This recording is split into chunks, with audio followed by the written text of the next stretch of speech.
Apakah kita pernah melihat ada satu saja sahabat yang melakukan itu? Mengambil pelepah lalu disigar ditancap ke? Pernah nggak? Kenapa para sahabat tidak melakukan itu? Karena itu menjadi kekhususan Nabi. Pelapa kurma ya ditaruh ditancap, dan beliau mengatakan penghuni kuburan ini ya akan diringankan baginya siksa kubur selama pelapa ini belum kering. Apa penjelasan ulama hadis? Yang dimaksud adalah ini mukjizat Nabi SAW, khusus buat Nabi. Buraidah al-Aslami ini sahabat radhiyallahu an. Apa wasiatnya? An yudha'a fi qabrihi jaridatan. Untuk ditaruh di atas kuburannya ini 2 pelepah kurma. Ini menunjukkan bahwa menaruh pelepah kurma atau sesuatu yang basah di atas kuburan itu tidak khususiyah Nabi Muhammad Sallallahu Alaihi Wasallam saja. Assalamualaikum warahmatullahi wabarakatuh. Bismillah walhamdulillah. Assalatu wassalam ala rasulillah Sayyidina Muhammad ibn Abdullah wa ala alihi wa sahbihi wa mawalah. La hawla wa la quwata illa billah, amma ba'dah. Teman-teman dimanapun Anda berada, senang sekali kita bisa berjumpa dalam program Tanya Guse, yang mana pada kesempatan kali ini kita akan membahas satu hal yang sebetulnya cukup sensitif ya. Entah siapa yang memulai, entah siapa yang mencontohkan. Ada teman-teman yang menjuluki orang-orang yang senang ziarah ini dengan kuburiyun. Entah apa definisinya, entah apa maksudnya, tapi moga-moga tidak sampai mengkafirkan atau menuduh penyembah kuburan. Moga-moga seperti itu.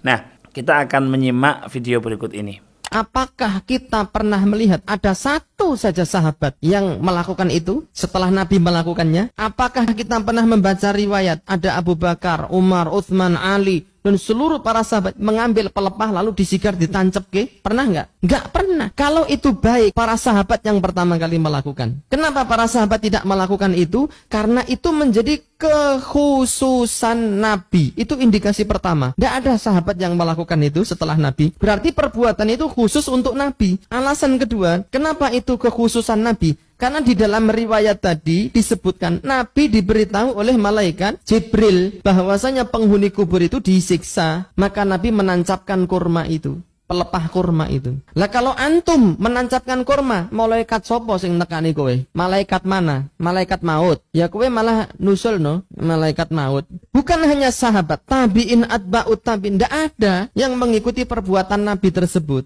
Apa kita lebih ngerti dari para sahabat? Yang aneh lagi, pelepah kurma itu diganti dengan bunga. Gue luwih ra nyambung meneh. Kalau mengikuti Nabi pakai pelepah kurma, di sini kan nggak ada pohon kurma, ya pakai pelepah kambil. Itu jauh lebih mendekati kias, bener nggak? Kok iso tekan menyan, iso tekan kembang banget. Kembangnya pun dimodif. Ada kembang telon, kembang 7 rupa, kembang mbuh sembuan nenek porang. Itu kias-kias yang tidak benar, yang tidak dilakukan oleh sahabat Nabi Sallallahu radhiyallahu taala anhum ajma'in. Jadi nggak usah kita menanam pohon di atas kuburan karena para sahabat pun tidak melakukannya. Adapun yang dilakukan Nabi itu murni karena diberitahu oleh Jibril dan itu menjadi kekhususan beliau. Sikap Nabi SAW waktu beliau meletakkan lewat kuburan, lalu beliau tancapkan pelapa kurma ya ditaruh ditancap, dan beliau mengatakan penghuni kuburan ini ya akan diringankan baginya siksa kubur selama pelapa ini belum kering.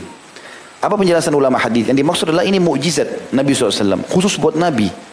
Bayangkan teman-teman kalau ini kita tarik umum, semua kita kalau ambil pelapa kurma tancap di kuburan, hilang siksa kuburnya. Berarti luar biasa gitu. Ya? Semua orang bisa selamat dari siksa kubur, dan setiap kali kering pelapa kurma tancapin lagi, berarti hilang lagi. Dan itu juga dikuatkan kata para ulama, para sahabat pun tidak melakukan itu.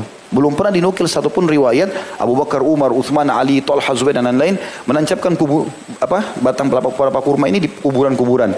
Itu hanya dilakukan oleh Nabi alaihissalam, dan ini berarti khusus untuk mujizat beliau. Jadi harus difahami masalah ini ya. Sekali lagi, kalau seandainya itu diumumkan, maka berarti semua orang siksa kubur bisa lepas. Oke. Yang pertama, teman-teman, hadis mengenai Nabi SAW meletakkan pelepah kurma yang masih basah itu bisa kita lihat pada hadis Al-Imamul Bukhari atau Imam Muslim ya. Di nomor hadisnya, kalau Al-Bukhari 216, kalau Imam Muslim di 292, bahwasanya anna Nabiyya sallallahu alaihi wasallam, suatu hari Nabi Muhammad sallallahu alaihi wasallam marra bi qabrain, melewati 2 kuburan, Faqala, Nabi kemudian mengatakan, inna hadaini yu'adzabani fi ghairi kabir. Dua penduduk kubur ini yang ada di dalam dua kuburan ini yu'adzabani, tengah disiksa oleh Allah fi ghairi kabir, padahal penyebabnya bukan dosa yang besar sekali. Yang ini fin namimah, yang satu gara-gara sering adu domba, hati-hati yang senang adu domba, wal baul, dan yang satu gara-gara kencing. Summa da'a bijaridatin, kemudian Nabi meminta pelepah korma dan membaginya menjadi dua, kemudian ditaruh di atas kedua kuburan tadi. Apa kata Nabi? Asa an yukhaffafa anhuma ma lam yaibasa. Semoga Allah meringankan atau dua orang ini diringankan di dalam kuburnya selama dua pelepah kurma yang dipotong Nabi itu masih basah. Hadis ini tentu muttafaqun alaih, diriwayatkan oleh Al-Imam Al-Bukhari dan Imam Muslim. Pertanyaannya kemudian, apakah betul ini terkhusus hanya untuk Nabi saja? Apakah para tabi'in tidak melakukan seperti itu? Sejauh yang kami pahami, itu tidak khusus untuk Nabi. Apa buktinya? Teman-teman bisa melihat dalam kitab Syiar A'lamin Nubala, karya yang fenomenal ya, dari Al-Imam Samsuddin Muhammad bin Ahmad bin Utsman Az-Zahabi, dalam juz keempat halaman 213. Di situ dikatakan warawa Hammad bin Salamah an Asim al-Ahwal anna Abal Aliyah, bahwasanya Abal Aliyah ausa Muwarriqan, beliau berwasiat kepada Muwarriq al-Ijli. Apa wasiatnya? An yaj'ala fi qabrihi jaridatain, untuk ditaruh di atas kuburan beliau jaridah, pelepah kurma seperti yang dilakukan Nabi tadi. Wa qala Muwarriq, Al-Imam Muwarriq mengatakan ausa Buraidah al-Aslami. Buraidah al-Aslami ini sahabat radhiyallahu an. Apa wasiatnya? An yudha'a fi qabrihi jaridatan, untuk ditaruh di atas kuburannya ini dua pelepah kurma. Artinya apa? Al-Imam Az-Zahabi menjelaskan sekaligus dalam halaman ini dua riwayat. Yang pertama bahwasanya sahabat tadi yang namanya Buraidah al-Aslami berwasiat untuk ditaruh di atas kuburan beliau dua pelepah kurma. Kemudian Aba Aliyah juga berwasiat hal yang sama. Artinya apa?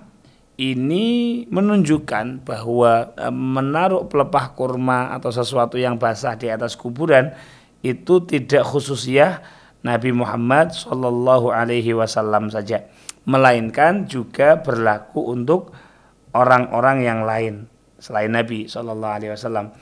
Ini bisa kita lacak juga dalam sebuah kitab dalam mazhab Syafi'i berjudul Mughnil Muhtaj ila ma'rifati ma'ani al-fadhil minhaj, yang mana ini adalah karya dari Al-Imam Samsuddin Muhammad bin Muhammad Al-Khatib Asy-Syirbini, atau kita kenal dengan Khatib Asy-Syirbini. Ketika menjelaskan tentang Babul Janais di juz 1 halaman 492, beliau mengatakan di sini wa yusannu aidan wad'ul jarid al-ahdar alal qabr, sunnah atau dianjurkan menaruh sesuatu al-jarid al-akhdar, pelepah yang masih hijau, alal qabr. Wa kadza ar-raihan wa nahwuhu minasyai'ir ratab, ataupun raihan, wewangian bunga ya, wa nahwuhu, dan semisalnya minasyai' ar-ratab, dari sesuatu yang masih basah. Wala yajuzu lil ghairi akhdhuhu, bahkan kalau di atas kuburan masih ada jarid, pelepah kurma yang basah, atau tadi raihan, wewangian yang masih basah, orang yang lewat tidak boleh mengambilnya qabla yabisihi, sebelum pelepah ini atau dedaunan ini atau bunga-bunga ini kering. Kenapa? Li anna sahibahu lam yu'rad anhu illa inda yabisihi, bahwasanya si ahli kubur ini masih mendapatkan manfaat dari pelepah yang basah atau mungkin dedaunan atau bunga yang basah ini masih mendapatkan manfaat selama belum kering, li zawali naf'ihi alladzi kana fihi waqta rutubatihi wa huwa al-istighfar.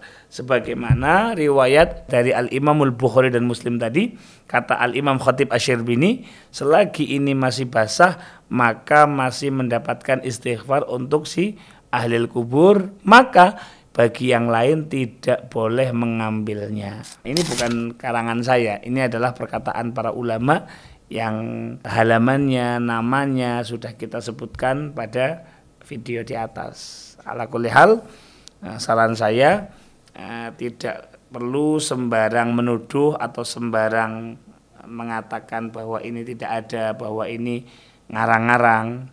Karena ternyata para ulama-ulama terdahulu telah membahasnya dengan tuntas, dengan dalil-dalil yang tentu mereka-mereka lebih expert daripada kita. Semoga menjadi ilmu yang bermanfaat. Assalamualaikum warahmatullahi wabarakatuh.